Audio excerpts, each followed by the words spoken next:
Hello guys, welcome back to another inspo. For today's video, we are going to show you or discuss with you how to fix a Lenovo laptop stuck on just a moment. So, if you're interested, let's get started. So, you might be wondering, how do you exactly fix this? Well, fixing this is fairly easy.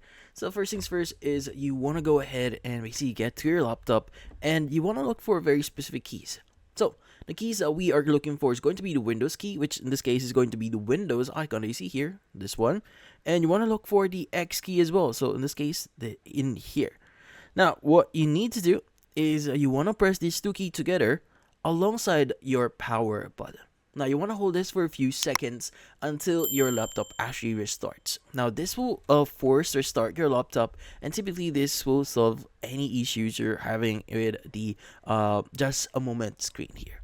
But yeah, so this one is fairly simple. Just press and hold these three buttons here, and you should be able to boot into your laptop or your PC, or in this case, your Windows again.